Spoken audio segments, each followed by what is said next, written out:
Hi guys, we're starting a new chapter, chapter 2, functions, equations, and graphs. And functions are one of the most important topics in algebra and in all of mathematics for that matter. And we use functions to describe the relationships between numerical quantities. This is used in science and engineering and economics and just about everything that we do that involves numbers. Um, and we'll study specific kinds of functions, linear functions, quadratics, uh, exponential functions, logarithmic functions.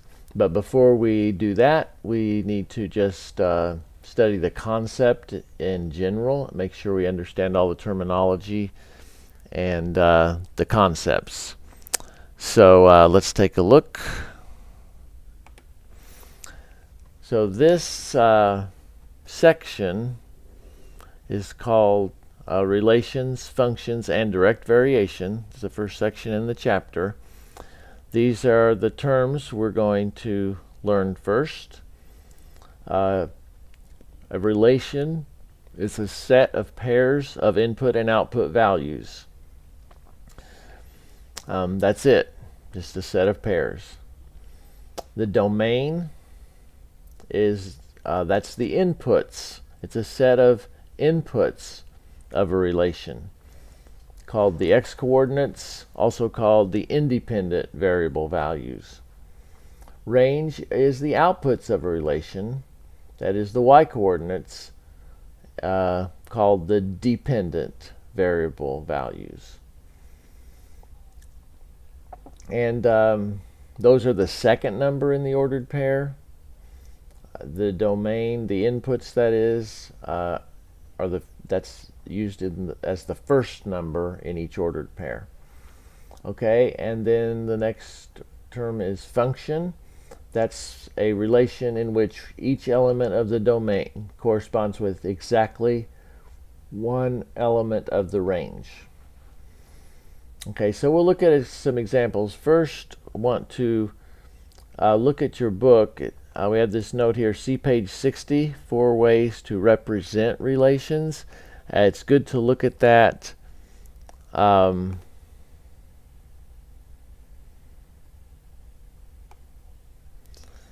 To for one thing, just see more examples to help build our understanding of what a relation is. So, went too far. Okay, so we have this key concept, 4 ways to represent relations. Remember, it's a set of pairs. And here is one way to represent it is just to show those pairs. Okay, with the input being first, the first number in the pair, the output, the second number. And there it is. You have this set of pairs. Okay, the first one being the x value, the second one being the y value. Another way is a mapping diagram. You put the inputs on the left, the outputs on the right, and draw arrows. Show how to pair each input with an output. Okay, and this is the same relation shown in a mapping diagram that we have over here shown in ordered pairs. So we have -3 paired with 4, and over here we show that with an arrow from -3 to 4, and so on. Notice 3 is paired with -1. 4 is also paired with -1, and we see that in our ordered pairs, and in our mapping diagram we see that 3 is paired using the arrow with -1. 4 also points to -1, showing how it is also paired with that. Next way is a table of values. Okay, showing x is the input, y is the output, and that's a lot like just showing the ordered pairs, but putting it in a table. And then lastly, a graph. So we can see the same data shown in a graph. For example, -3 paired with 4, we can go over negative 3 on the x-axis, 1, 2, 3, and up 4, 1, 2, 3, 4, and there it is. Negative 3, 4 is that point. Okay, so that first pair shown as a point. We'll look at one more. The 3, negative 1 is on this graph as a point. We go over 1, 2, 3, and down 1. There it is, 3, negative 1. So that's the fourth way to represent a relation, is the graph. Okay, so let's go on.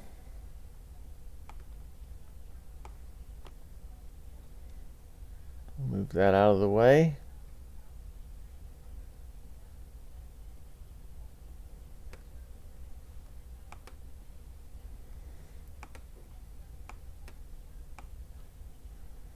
And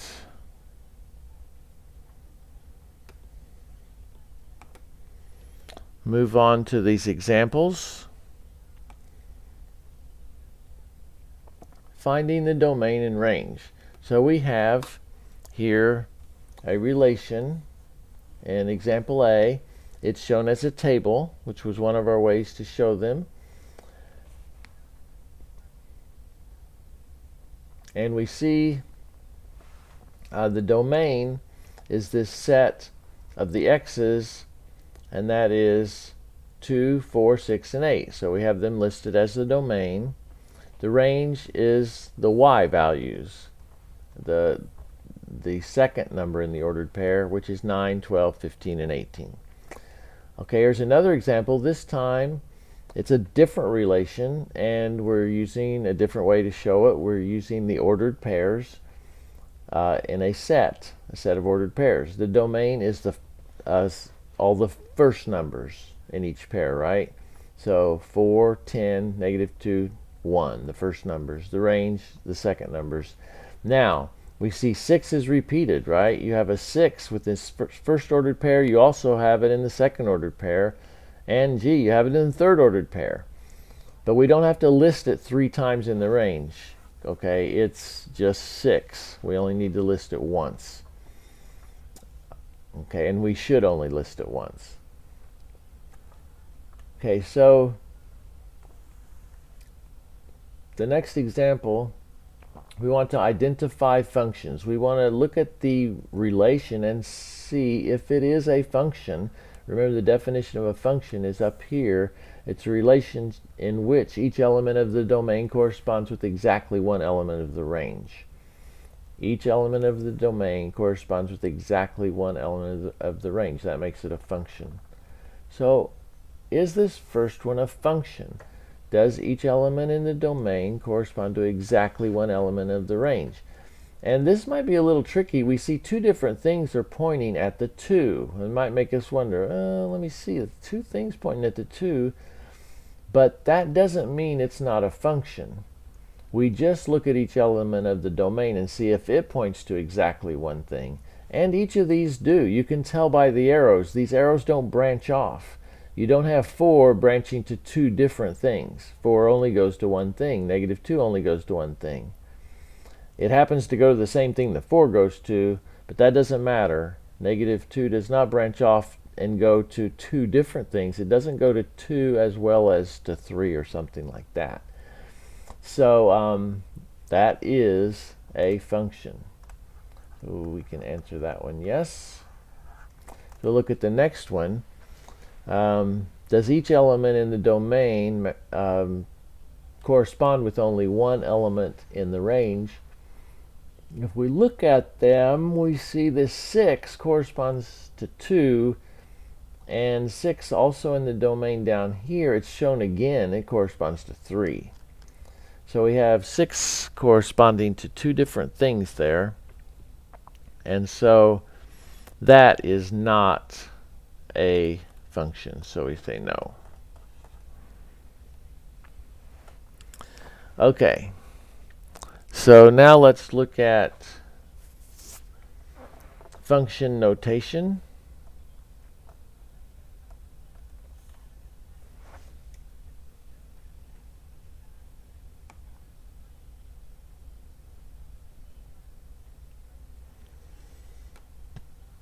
And here's an example. Function notation is a way of showing a rule that generates the y values for us in each pair. We put in a value for x, we get out a y. And so we read this f of x, and that is the y value. And the thing on the right side gives us the calculation that provides that y value when we plug in the x. So that's described here. You plug in the x values, called the independent variable, to get f of x, which is the y value, the dependent variable. We call it dependent because it depends on which x value you plug in. So we look at an example. We have here, I've written the function, but instead of writing x, I just wrote parentheses showing that's a placeholder where we plug something in for x, right? So let's say we want to do f of 1. We write a 1 in there, and that means that's what goes here as well in our rule, right? So f of 1 is 3 times 1 plus 2. That's 3 plus 2, which is 5. Okay, so that's how function notation works. Okay. Next thing we want to look at is called the vertical line test.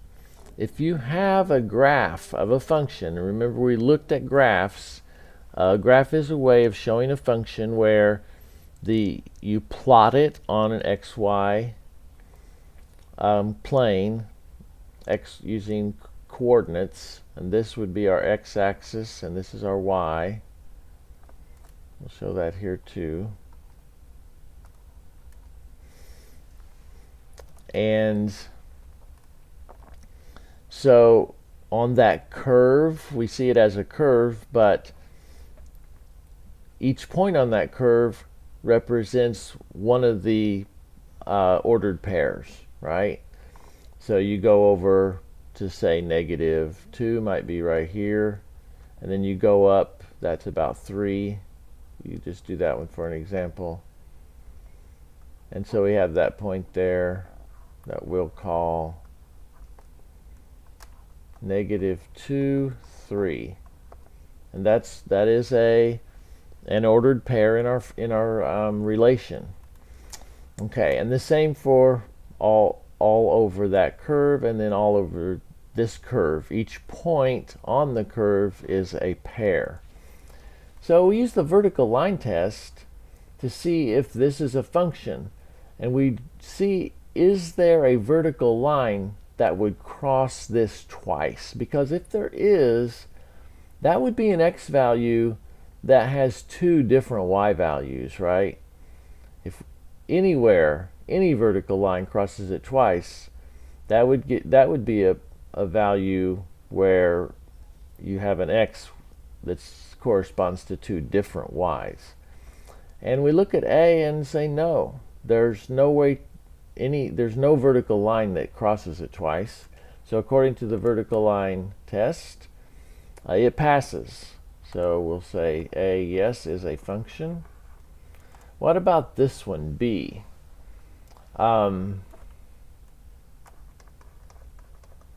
Write down it is a function.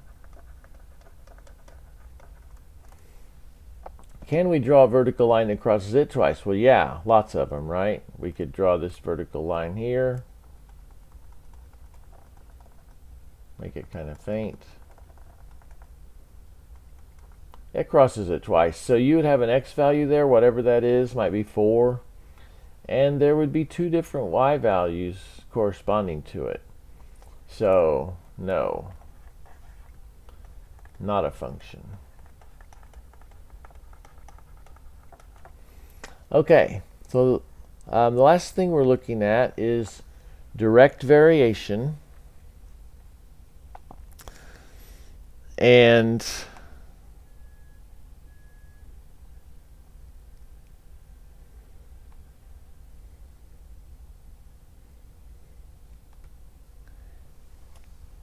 in direct variation, well, let's just look at the rule, okay? y equals kx is the direct variation rule. If our relation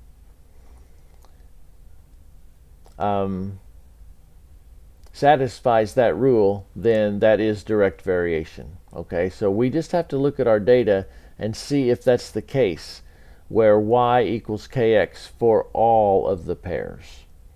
Okay, now you can isolate k, and remember you can solve for a variable, right? So y equals kx, let's solve that for k. Divide both sides by x. We did that recently in the last section, one of the recent sections.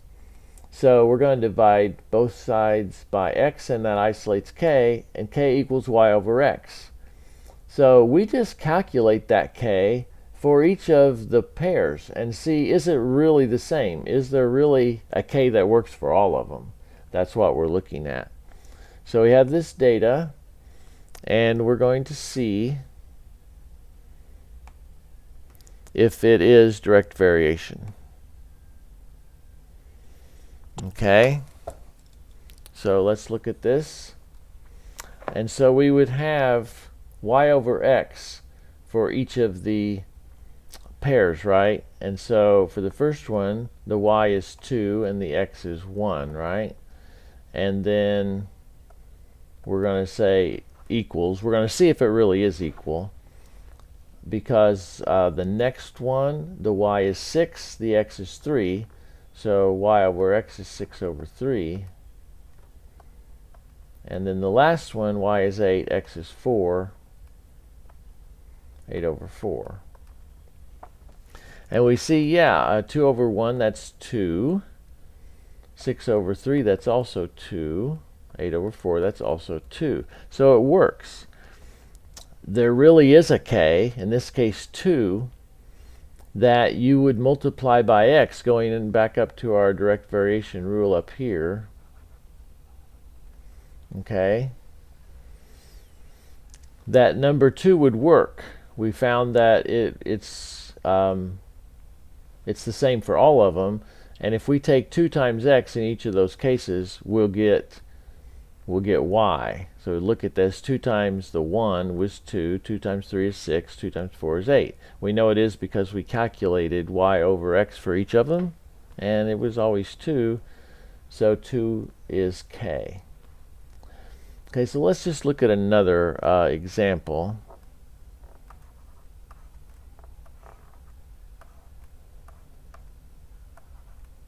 And this time we'll come up with these numbers like this.